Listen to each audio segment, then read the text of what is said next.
नमस्कार मित्रों, मैं ब्रजेंद्र सिंह। हमारे YouTube चैनल उपन्यास कहानियां में आपका स्वागत है। आप सुन रहे हैं श्री लाल शुक्ल का उपन्यास राग दरबारी का भाग 29।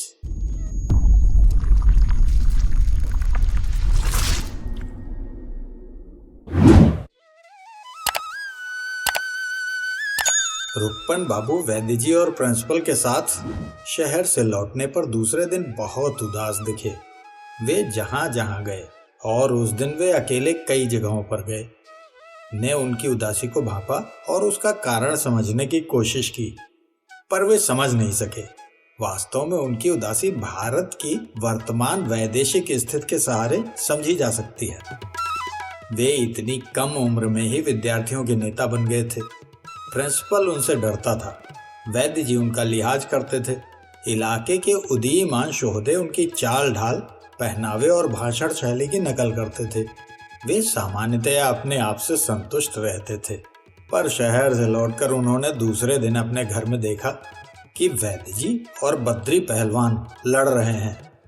लड़ाई को चलती हुई छोड़कर जब वे घर के बाहर आए तो वे उदास थे। सच तो ये है कि उन्होंने बाप बेटे का यह झगड़ा देखा ही नहीं, बल्कि उसमें शांतिदूत के रूप में हिस्सा भी बटाया था। पर उन्हें शांतिदूत का जीवन दर्शन नहीं मालूम था। हर शांतिदूत की तरह बिना बुलाए झगड़े के बीच में घुसकर जाने दो कहने की और उसी लपेट में एक करारा झापड़ खाकर कोई बात नहीं कहते हुए वापस आ जाने की निसंगता उनके स्वभाव में नहीं थी। इसलिए वे उदासी के हमले से बच नहीं पाए। रुक्पन बाबू के शांतिदूत वाले स्वरूप का असली विकास छंगामल विद्यालय इंटर कॉलेज के गृह युद्धों में हुआ था। वैसे ही जैसे भारत का शांतिदूत कोरिया, स्वेज और अफ्रीका के झगड़ों में विकसित हुआ था। पर रुक्पन बाबू अपने इस रूप में भारत से भी ज्यादा तेज चलने के आदी हो गए थे और कई बार दुल्की की जगह सरपट दौड़ने लगे थे। ज्यादा रफ्तार खींच देने से कभी कभी मैदान तो चूक जाता था, पर उनकी रफ्तार नहीं चूकती थी, जिससे वे कई अवसरों पर शून्य में कबूतर की तरह उल्टे हुए नजर आते थे। पर यह भी शांतिदूत के व्यवसाय का एक अंग है, इसलिए रुक्पन बाबू कभी इस तरह की कसरत से घबराते नहीं थे। पर उस दिन के गृह युद्ध में सबसे बड़ी गड़बड़ी ये हुई कि दोनों फरीकों ने उन्हें शांतिदूत न समझकर एक तीसरा फरीक समझ लिया और उनसे वैसा ही सलूक बरतना शुरू कर दिया। एक प्रकार से यह संकट भी शांतिदूत के व्यवसाय का एक अंग है। पर जैसा कि पहले बताया जा चुका है, रुक्पन बाबू को शांतिदूत का जीवन दर्शन मालूम न था। फलतः वे उदास हो गए और आधे दिन अकेले निरुद्देश्य घूमते रहे और महसूस करते रहे कि शिवपालगंज कूड़ा है, नापदान है, नाली है। दोपहर ढल रही थी और घर के अंदर बरामदे में वैद्य जी और बद्री पहलवान को छोड़कर और कोई न था। वो मकान का मर्दाना हिस्सा था जहां स्त्रियां बहुत कम आती थीं। सन्नाटा था। रुक्पन बाबू बरामदे से लगे हुए कमरे में चुपचाप लेटे हुए थे। कॉलेज में आज छुट्टी थी और वे पिछली रात काफी देर तक जागते रहे थे, इसलिए वे काफी सो चुकने के बाद भी दोबारा सोने की कोशिश में थे। तभी उनको अपने पिता की शास्त्रीय आवाज सुनाई पड़ी। मुझे ज्ञात नहीं था कि तुम इतने नीच हो। जिस कान में ऐसी बात पड़े और वह एकदम सीधा खड़ा न हो जाए, वो कुत्ते की पूंछ से भी बदतर है। रुक्पन बाबू ने कान खड़े कर लिए और धीरे से झांक कर देखा। वैद्य जी चारपाई पर पलथी मारे हुए बैठे थे और बद्री पहलवान पास ही चबूतरे पर पंजों के बल बैठे हुए थे। दोनों में बिना किसी घोषणा के और बिल्कुल अनौपचारिक वातावरण में लड़ाई हो रही थी। माहौल इतना घरेलू था कि अगर रुक्पन बाबू ने वैद्य जी की यह बात न सुनी होती तो वे यही समझते कि उनके बड़े भाई और बाप अकेले में कोऑपरेटिव यूनियन में एक नए गबन की तात्कालिक आवश्यकता जैसे सामूहिक महत्व के विषय पर आरंभिक परामर्श कर रहे हैं। जो भी हो, रुक्पन बाबू ने वह बात सुनी और उसी लपेट में वैद्य जी के मुंह से फिर दूसरी बात सुनी। तुम मूर्ख भी हो, मैं इसकी कल्पना नहीं कर सकता था। बद्री पहलवान ने लापरवाही से एक जम्हाई सी लेते हुए कहा, घर में गाली गलौज करने से क्या फायदा, ये अच्छी बात नहीं है। शायद इस व्यवहारिक बात ने वैद्य जी पर वाजिब असर डाला। उन्होंने सोहराब मोदी वाली शैली बदल दी। मामूली बातचीत के ढंग पर उन्होंने कहा, और जो तुमने किया है वो अच्छी बात है। तुम्हें कुछ इसके परिणाम का भी पता है? इससे मेरी आत्मा को कितना कष्ट हुआ जानते हो? बद्री पहलवान ने आज सवेरे शायद भंग नहीं पी थी। ये एक भौतिक सिद्धांत है कि भंग न पीने वालों को भंग पीने से जम्हाइयाँ आती हैं और भंग पीने वालों को भंग न पीने से जम्हाइयाँ आती हैं। इसलिए उनके चेहरे पर जम्हाई का द्वितीय संस्करण छप गया। अपने कंधे पर बैठे हुए मच्छर को उन्होंने दूसरे हाथ के एक मुलायम तमाचे से भगाया, पर मच्छर भी ऐसा था कि भागा नहीं, मर गया। इन सब कार्रवाइयों के बाद उन्होंने वैद्य जी की बात का जवाब दिया। कहा, कष्ट की क्या बात है बताओ, जो कुछ तकलीफ होगी दूर की जाएगी। वैद्य जी ने आवाज नीची करके कहा, तुम इतने समझदार होकर गया दिन की कन्या से कैसे फंस गए? बद्री पहलवान कुछ क्षण चुपचाप बैठे रहे, फिर बोले, आपसे बात करना बेकार है, कहकर उन्होंने खूंटी से लटका हुआ कुर्ता उतारकर कंधे पर डाला और दरवाजे की ओर चले। वैद्य जी ने कहा, अब भागे कहाँ जा रहे हो? भाग कौन रहा है, कोई तुक की बात हो तो की जाए, घर के भीतर भी बेतुकी बातें होने लगेंगी तो बस हो चुका। वैद्य जी आवाज का गियर बदलकर बोले, पर यह बात कभी तो करनी ही पड़ेगी। बद्री पहलवान ने अपने पैरों में ब्रेक लगाया और वहीं से कहा, इस वक्त तुम्हारी जबान से ऊटपटांग बातें निकल रही हैं, ये सब ठीक नहीं है, बात फिर कभी कर लेंगे। फिर कब? जब मेरी नाक कटकर गिर जाएगी। बद्री पहलवान मजबूरी में लौट पड़े। कंधे पर कुर्ता लटकाए हुए ही वे फिर चबूतरे पर पंजों के बल बैठ गए। बोले, नाक वाग वाली बात न करो, नाक है कहाँ, वो तो पंडित अयोध्या प्रसाद के दिनों में ही कट गई थी। वैद्य जी ने कहा, अब तुम नीचता की बात कर रहे हो। बद्री पहलवान पंजों की कमानी पर उचकने लगे। उनकी आवाज का साइलेंसर टूट गया। भर्राए गले से बोले, कर रहे हैं तो अब कर ही लेने दो। तुम कहते हो कि मैं बेला से फंस गया हूँ, तुम हमारे बाप हो, तुमको कैसे समझाया जाए? फंसना फंसाना चिड़ी मार का काम है। तुम्हारे खानदान में तुम्हारे बाबा अयोध्या प्रसाद जैसे रघुवरा की महतारी से फंसे थे, इसे कहते हैं फंसना, हाँ नहीं तो क्या। रुककर वे तेजी से बोले, खैर अब यह बात बंद करो। वैद्य जी ने अपनी आवाज का एक्सीलेटर दबाया। बोले, तुम्हारा खानदान, तुम्हारे बाबा, तुम ऐसी भाषा बोलते हो? ये खानदान हमारा ही है, तुम्हारा नहीं है। ये पूर्वज तुम्हारे नहीं है। जैसे चौराहे की लाल बत्ती चमक रही हो, बद्री की गाड़ी झटके से रुक गई। वे थमकर बोले, हुआ न वही, एक सच्ची बात कह दी तो उसी में चढ़ गए, खैर जाने दो। वैद्य जी ने कहा, जैसे क्लच और एक्सीलेटर साथ साथ दबाकर कोई नौसिखिया गाड़ी चलाने की कोशिश कर रहा हो। नहीं बद्री, जाने नहीं दूंगा। आज यह बात समाप्त होनी चाहिए। हम ब्राह्मण हैं, वो वैश्य है, पर यह केवल जात की बात नहीं है, सिद्धांत की बात है। ऐसे आचरण वाली लड़की को छोटे ने अदालत में क्या कहा था? बद्री पहलवान उठकर खड़े हो गए। बोले, बस बात बंद। और एक बात मैं कह लूं, तब मेरी भी बात बंद। मैं बाबा अयोध्या प्रसाद की चाल नहीं चल सकता। जो कुछ करूंगा कायदे से करूंगा। इधर उधर की गिचिर पिचिर मुझे पसंद नहीं है। वे दरवाजे की ओर चल दिए। अचानक वैद्य जी चारपाई से उठकर खड़े हो गए और बिना जटाजूट, दाढ़ी मूछ, कमंडल, कॉपीन के शाप देने वाली पोज में तनकर दोहरी ताकत वाला हॉर्न सा बजाते हुए बोले, नीच, तुम मेरी बात भी सुन। रुक्मन बाबू इस वार्तालाप को आश्चर्य से सुन रहे थे। पिछले दिन शहर में उन्हें वैद्य जी की बात से लगा था कि वे बेला की शादी बद्री से हो जाने देंगे, और यदि कोई बाधा पड़ी तो वह गयादीन की ही ओर से होगी, जिसे समझ लिया जाएगा। किंतु इस बातचीत से उन्हें विदित हो गया कि वे जिसे संघर्ष का अंत समझे हुए थे, वो वास्तव में आरंभ है। वे अपने को रोक न सके और लपलपाते हुए कमरे से बाहर आकर शांतिदूत का व्यवसाय संभालने लगे। उन्होंने कहा, पिताजी, अब कुछ कहने सुनने से क्या होगा? अब तो आप वही कहिए जो कल आपने प्रिंसिपल के आगे कहा था, उसी को दोहराते जाइए। अब हम भी कहा करेंगे कि हम जाति प्रथा नहीं मानते। जब बद्री दादा बेला से फंस ही गए हैं तो। रुक्मन की बात पूरी नहीं हो पाई। उन्हें अपनी गर्दन टूटती हुई जान पड़ी। बात रोज की ही थी। बद्री पहलवान नित्य प्रति किसी न किसी की गर्दन पर हाथ डालते ही थे। आज उन्होंने रुक्मन की गर्दन पकड़ ली थी, पर रुक्मन की आंखें एक सेकंड में आंगन के 10 चक्कर लगाकर आत्मलीन हो गईं। बद्री दांत पीस कर कह रहे थे, तुम घर में ही नेतागिरी करोगे? मेरे लिए कहते हो कि मैं उससे फंस गया हूँ, और वो भी मेरे मुंह पर कहते हो? चिमेरखी कहीं के। रूपन की गर्दन झकझोर कर उन्होंने बड़े गैर रस्मी ढंग से उन्हें आंगन के दूसरी ओर ठेल दिया, और घबराहट में रूपन बाबू ये तक न तय कर पाए कि इस पद्धति से मिला हुआ चिमेरखी का खिताब वे स्वीकार करें या वापस कर दें। उधर बद्री पहलवान वैद्य जी से कहते रहे, इसे कहते हैं साक्षात नेता। इसने उसे खुद 2 पन्ने की चिट्ठी भेजी थी, न जाने कैसी गोलमाल की बातें थीं। खुद फंसा था और कहता है कि मैं फंस गया हूँ। रूपन बाबू गिरते गिरते संभल गए थे। ऐंठ कर बोले, मैं इतना जलील नहीं कि तुमसे इस मामले की बात करूं। वैद्य जी से उन्होंने कहा, पिताजी अब इनसे कुछ भी बोलना बेकार है, इन्हें जो करना है करने दीजिए। पर वैद्य जी इस समय सलाह लेने के लिए नहीं, देने के लिए उद्यत थे। कड़ी आवाज में बोले, जो भी हो रूपन, ये तुम्हारे बोलने का विषय नहीं है। मुझे तुम सबसे शिकायत है, मुझे तुम्हारे आचरण की भी खबर है। रूपन बाबू तहश में आ गए। ये बात है?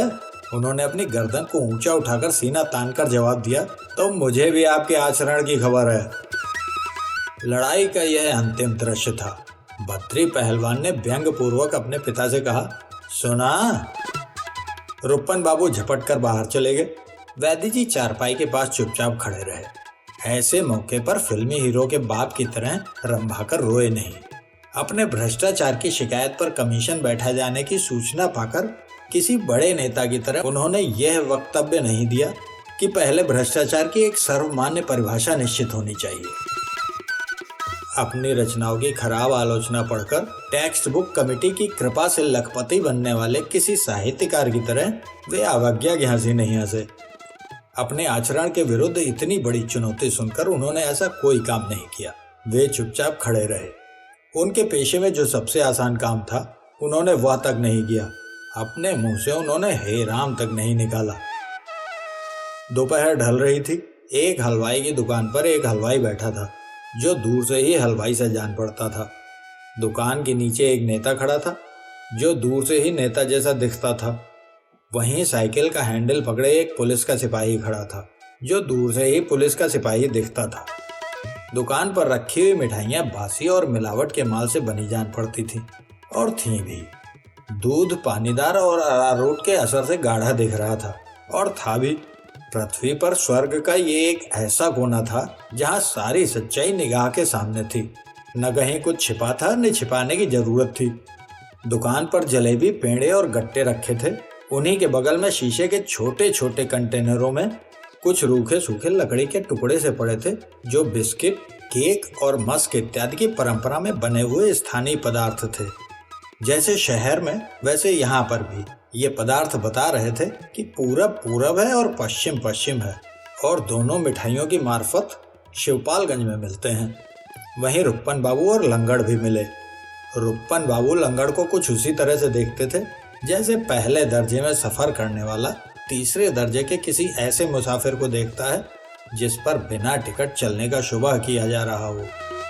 पर आज रुक्पन बाबू उदासी के उस आलम में थे जिसमें विश्व मैत्री आदि पंचशील के सभी सिद्धांतों को आसानी से अमल में लाया जा सकता है। इसलिए उन्होंने गिरी आवाज में पूछा, क्या हो रहा है जी तुम्हारे मामले में? आज तो छुट्टी है बापू, पता नहीं चल पाया। वैसे नकल तो अब बन ही गई होगी। लंगड़ ने पिछले दिनों की प्रगति बतानी शुरू की। बन तो तभी गई थी पर मैं लेने नहीं जा पाया। मुझे मियादी बुखार आ गया था। उस दिन सदर की कचहरी में गिरा तो फिर उठ नहीं पाया। फिर सोचा मरना है तो अपने गांव ही में मरे। उधर के ही एक ठाकुर वहां आए थे, अपने साथ लिए गए। वहां लोगों ने बताया कि मियादी बुखार है। पर एक दिन गांव में कई लोग मोटर पर आए। गांव भर की दीवालों पर घेरू से न जाने क्या क्या अंग्रेजी में लिख गए। उसके बाद बापू उन्होंने हमारा खून निकाला और मशीन में डालकर देखा। अब देखो तो बापू कैसा अचंभा है इस कलयुग का कि आदमी तो हम देसी और हमें बीमारी लग गई बिलायती। मोटर पर जो आए थे वे बोले कि लंगड़ बड़ा आदमी है, उसे मलेरिया हुआ है। क्या बताएं बापू। उसके बाद मोटर वालों ने गांव में बड़ा काम किया। 2-3 लोग एक एक मशीन लेकर चारों तरफ कुआं, ताल, गड़हा, गड़ही सभी पर किर्र किर्र करते हुए घूमे दो आदमी बराबर हर घर के आगे जाकर गेरू से मलेरिया महारानी की स्तुति अंग्रेजी में लिख गए। उन अक्षरों का प्रताप बापू कि सारे मच्छर भाग गए। हम भी बापू महीना भर दुख भोग कर आपका दर्शन करने को फिर से उठकर खड़े हो गए। नेता बोला, क्या बात सुनाई है लंगड़ो तुमने कि लिखे देख अंग्रेजी अक्षर भागे मलेरिया के मच्छर। हलवाई ने नेता की तारीफ सुनाई। क्या कवित्व सुनाया है आपने भी, जलेबी खाई है इसी बात पर। नेता ने बिना तकल्लुफ मक्खियां उड़ाकर 4-5 जलेबियां थाल से निकाल ली और खाना शुरू कर दिया। उधर सिपाही लंगड़ से बोला, तो कहो कि मरते मरते बचे। ये तो ठीक है बापू, पर मैं जानता था कि मैं मरूंगा नहीं। भगवान के दरबार में ऐसा अंधेर नहीं हो सकता। जब तक मुझे तहसील से नकल नहीं मिल जाती मैं मर नहीं सकता। लंगड़ की आवाज में न जाने कितने कबीर तुलसी रैदास आकर सुर भरने लगे। वो बोला, बिना नकल देखे मेरी जान नहीं निकल सकती। मैं सत्ता की लड़ाई लड़ रहा हूँ। सिपाही बोला, तुम साले बांगड़ू हो, 2 रुपए के पीछे जिंदगी बर्बाद किए हो। ठोंक क्यों नहीं देते हो 2 रुपए? लंगड़ सिरे लाकर बोला, तुम यह बात न समझोगे बापू, ये सत्ता की लड़ाई है। रुपन बाबू ने बात बदल कर पूछा, तो अब हो क्या रहा है? लंगड़ ने कहा, कल परसों तक मिल ही जाएगी। अभी से जाकर तहसील के आगे पढ़ूंगा। नेता ने कहा, वहीं अपनी झोपड़ी डाल लो, दौड़ धूप बच जाएगी। रुपन बाबू बेंच पर बैठे हुए थोड़ी देर पैरों की पिंडलियां झटकते रहे। फिर हलवाई से बोले, 1 कुल्हड़ दूध निकालो। कुछ सोचकर बोले, 1 कुल्हड़ लंगड़ को भी दो। लंगड़ के साथ दूध पीकर रुपन बाबू जैसे ही उठने को हुए, नेता ने कहा, तो कैसा रहेगा लंगड़ाऊ, वहीं तहसील के आगे झोपड़ी डलवाई जाए। लंगड़ ने वैष्णव जन वाली शैली में हंसकर प्रकट किया कि नेता बेवकूफ है और वह स्वयं विनम्र है। नेता ने कहा, कुछ दिनों में भूख हड़ताल शुरू कर देना, अच्छा रहेगा। अखबार में नाम छपेगा, नकल मिले या नहीं मिले नाम हो जाएगा। सोच लो लंगड़ू। लंगड़ इस बार जैसी हंसी हंसा वह सिर्फ वैष्णव जन की न थी, उस पर कबीर स्कूल, वर्धा स्कूल और सेवापुरी स्कूल की छाप तो थी ही। कुछ लखनऊ स्कूल का असर था, जिसका इसके सिवा कोई जवाब नहीं होता कि आप भी दांत खोलकर हैं करने की कोशिश करें। नेता ने ऐसा ही किया। साथ ही उसने ताली बजाकर कहा, अरे वाह रे लंगड़ो। रुपन बाबू जिस मनोदशा में थे उसमें उन्हें नेता का यह मजाक बुरा लगा। अचानक उन्हें एहसास हुआ कि वह आदमी लंगड़ो कहकर लंगड़ का मजाक उड़ा रहा है, और हम लोग भी उसे लंगड़ कहते हैं। वो क्या है, उसका असली नाम क्या है? ये सोचते ही सोचने के बांध के फाटक सरक गए। रुपन बाबू को अचानक कई नाम याद आ गए। लंगड़ को वहां लंगड़ कहा जाता था। एक अंधा उनके दरवाजे आया करता था और लोग उसे सूरे कहते थे। जिसके कान कुश्ती लड़ते लड़ते टूट गए हों, उसका शुभ नाम टुट्टे था। वैद्य जी के मरीजों में एक काना आदमी था, जिसे देखते ही वे पूछते थे, कहो शुक्राचार्य, तुम्हारे क्या समाचार हैं? एक बुढ़ा था जिसे बहरे बाबा कहकर इज्जत दी जाती थी। जिसके मुंह पर चेचक के दाग थे, उसे शिवपालगंज में छत्ता प्रसाद कहा जाता था और इशारा मधुमक्खियों के छत्ते की ओर था। छंगुर राम तो 6 उंगली वाले होंगे ही। अपंगों और अंगहीनों के लिए यही परंपरागत प्रेम है। ये बात रुपन बाबू ने इस भाषा में सोची। ये अगर दोबारा इसे लंगड़ो कहेगा तो जूतों से बात करूंगा। उसी जोश में उन्होंने बिगड़ कर कहा, एन चाताना प्रसाद, तुम इन्हें लंगड़ू क्यों कहते हो? नेता की आंखें कुछ ऐसी थीं कि उधर देखती हैं इधर देखती हैं, न जाने किधर से किधर देखती हैं। एक तरह से एन चाताना प्रसाद का नाम भी हमारी उस सांस्कृतिक परंपरा के, जिसमें गणेश को गजानन और इंद्र को सहस्राक्ष कहकर उनके आरंभिक जीवन की दुर्घटनाओं की ओर इशारा किया जाता है, अनुकूल था। रुपन बाबू ने सोचा था कि एन चाताना प्रसाद कहे जाने पर नेता बिल्कुल उखड़ जाएगा, पर उस पर इस विशेषण का कोई प्रभाव नहीं पड़ा, क्योंकि जिसे रुपन बाबू ने यह एन चांदाना प्रसाद कहा था, उसे अपने गांव में सिर्फ एन चांदाना के नाम से पुकारते थे। नेता रुपन बाबू से प्रसाद का प्रसाद पाकर वैसे ही कृतार्थ हो गया, जैसे दिन भर धूल धक्कड़ गाली गलौज सुनने के बाद अदालत के सामने हाजिर होने वाला भोंदू नामक मुलजिम श्री भोंदू की पुकार सुनकर कृतार्थ होता है। नेता ने रुपन बाबू से कहा, तो इनको और क्या कहें, लंगड़े हैं इसलिए लंगड़ कहते हैं। रुक्मन बाबू ने जैसा कि दूध पीने वाले दूध की प्रत्येक दुकान पर करते हैं, खाली कुल्हड़ सामने सड़क पर फेंक दिया। करोड़ों मक्खियां उस पर लालायित होकर झपटी, पर उनके पास रुक्मन बाबू को धन्यवाद देने के लिए उपयुक्त शब्द न थे। दो मुसाफिर जिनके पैरों के पास गिरकर कुल्हड़ फूटा था, उछलकर सड़क के किनारे पहुंच गए, पर गालियां देने या ऐतराज करने की उनमें हिम्मत न थी। रुक्मन बाबू ने इस सब पर ध्यान नहीं दिया। वे ऐन चाताना प्रसाद से बोले, किसी को बुरा नाम लेकर चिढ़ाना ना चाहिए, उसका असली नाम लेना चाहिए। नेता ने लंगड़ की ओर मुंह करके पूछा, तुम्हारा असली नाम क्या है? अब तो सब लंगड़ ही कहकर पुकारते हैं बाबू, उसने सोचकर जवाब दिया। वैसे माँ बाप का दिया हुआ असली नाम लंगड़ प्रसाद है।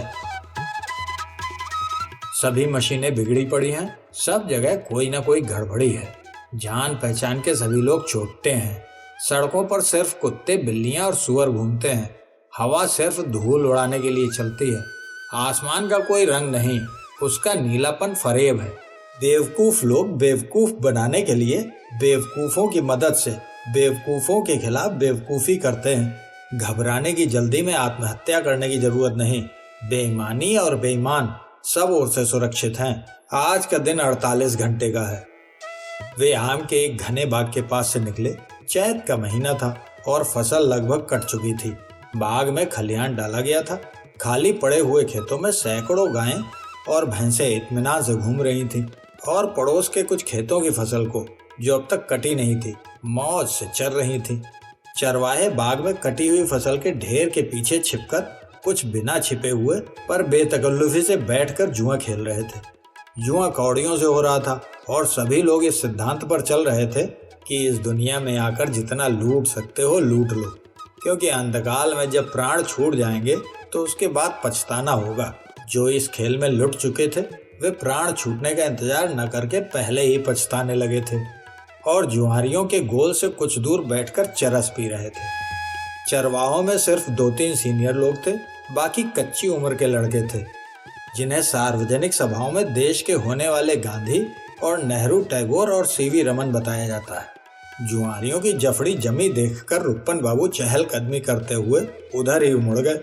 पर आज की मनोदशा में गोचारण लीला वाला ये वातावरण, जिसमें जानवर कमजोर किसानों की फसल चर रहे थे और चरवाहे जानवरों को वाजिब जगह पर पहुंचा हुआ समझकर दत्त चित्त होकर जुआ खेल रहे थे, बहुत आकर्षक नहीं लगा। पर सभी जुआरी अपनी जगह पर उठकर उनका स्वागत करने को खड़े हो गए तो उन्होंने स्कूल मास्टर वाली अदा से कहा, बैठो बैठो, अपना काम करो। वे थोड़ी देर खड़े ही खड़े जुए की प्रगति का निरीक्षण करते रहे। एक 11 साल के लड़के ने उनकी ओर देखकर मुंह से चरस का धुआं निकालना शुरू किया और इतनी देर तक निकालता रहा कि रुक्मन बाबू ने उसके खत्म होने की आशा छोड़ दी। वे आगे बढ़ गए। पीछे से जुआरी वृंद ने उनके पैर छूने का कोरस गाया। आशीर्वाद देने के लिए वे मुड़े भी नहीं, आगे बढ़ते गए। कुछ दूर जाकर वे चिल्लाए, अरे आरामियों, ये फसल क्यों चराए डाल रहे हो? किसके जानवर हैं ये? हमारे नहीं हैं, हमारे नहीं हैं, हमारे भी नहीं हैं, हमारे तो उधर हैं वो। पता नहीं किसके हैं। फसल चरते हुए जानवरों के बारे में इन रटे रटाए जवाबों को सुनकर रुक्मन बाबू खड़े हो गए और चीख कर बोले, जूते पड़ेंगे। ये भविष्यवाणी सुनकर चरवाहों ने जानवर तो नहीं हटाए, पर यह निष्कर्ष निकाला कि रुक्मन भैया का दिमाग आज गर्म है। तब तक रुक्मन ने अपनी बात दोहराई, सुना नहीं, मैंने कहा कि जूते पड़ेंगे। इस पर एक चरवाहा, हमारे जानवर तो हैं नहीं पर हटाए देते हैं, का राग अलापते हुए जानवरों को हाँकने के लिए और उसी क्रम में उन्हें एक नए खेत में चढ़ने का मौका देने के लिए चला गया। खेतों के किनारे किनारे चलकर वे गांव के उस सिरे पर आ गए जिसका जिक्र पहले चमरही के नाम से किया जा चुका है। चमरही के बीच से वैद्य जी या उनके परिवार के किसी व्यक्ति का निकलना एक घटना के रूप में शुमार किया जाता था। एक जमाना था कि किसी भी ब्राह्मण ठाकुर के निकलने पर वहां के लोग अपने दरवाजों पर उठकर खड़े हो जाते थे। हुक्कों को जल्दी से जमीन पर रख दिया जाता था, चिलमें फेंक दी जाती थी। मर्द हाथ जोड़कर पाए लागी महाराज का नारा लगाने लगते थे। औरतें बच्चों को गली से हाथ पकड़कर खींच लेती थी और कभी कभी घबराहट में उनकी पीठ पर घूंसे भी बरसाने लगती थी। और महाराज चारों ओर आशीर्वाद लुटाते हुए इस बात की पड़ताल करते हुए कि पिछले 4 महीनों में किसकी लड़की पहले के मुकाबले जवान दिखने लगी और कौन लड़की ससुराल से वापस आ गई। त्रेता युग की तरह वातावरण पर सवारी गांठते हुए निकल जाते थे।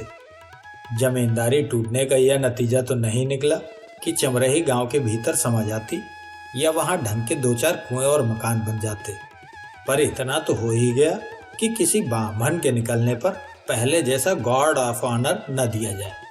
इसलिए हाय, कहाँ वे दिन और कहाँ आज के दिन कि दीनता के भाव से बचने के लिए बामनों ने और खास तौर से वैद्य जी ने उधर से निकलना बंद कर दिया था।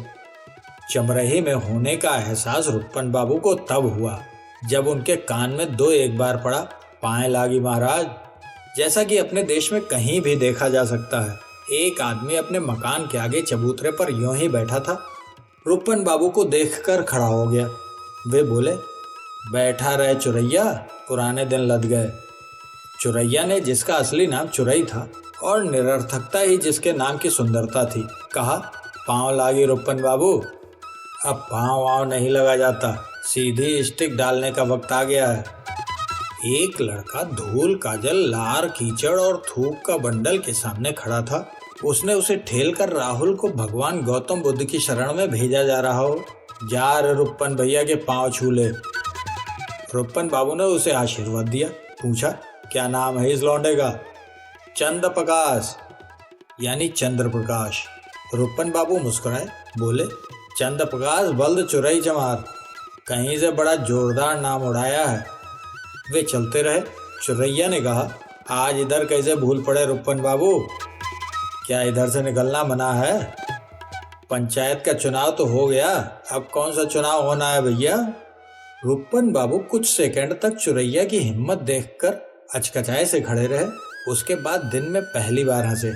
साले, गंजाहापन झाड़ रहे हो? वे एक गली से निकले। उसकी विशेषता यही थी कि किसी बहुधंधी योजना के रूप में न बनवाए जाने पर भी वह अपने आप हमारी बहुधंधी योजनाओं का अंग हो गई थी। वो गली थी, साथ ही नावदान का पानी हजारों धाराओं से बहाने वाली नाली थी। नाली में बहने वाली गंदगी को सड़ाकर खाद का रूप देने वाला डिपो थी। इस सबके साथ आसपास गांव सभा का लैंप न होने के कारण वो अंधेरे में प्रेमातुर जोड़ों के लिए सामुदायिक मिलन केंद्र का काम देती थी। संक्षेप में महज होने भर से ग्राम सुधार की वह एक अच्छी खासी योजना थी।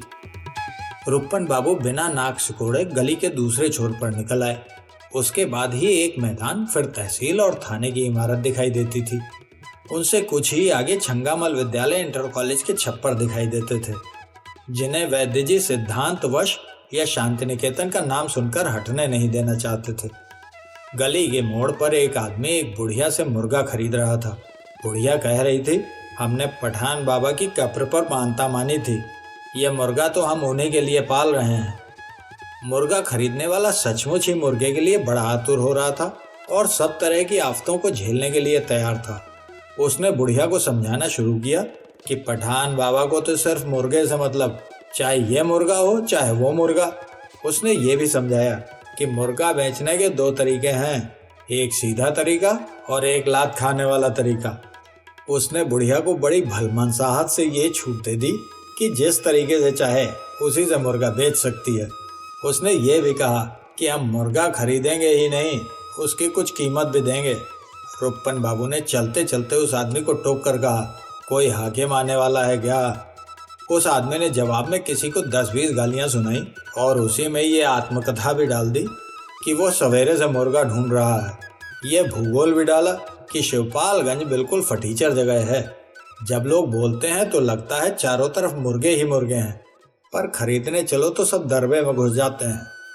रुक्मन बाबू ने इसका मतलब निकाला कि शहर से उसका हाकिम आने वाला है। चलते चलते वे धीरे से बोले, मुर्गे का तो ठीक हो गया, पर उसका क्या होगा? किसका?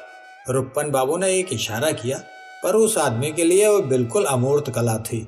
वह समझने को तैयार नहीं हुआ। गर्दन टेढ़ी करके उसने दोबारा पूछा, किसका?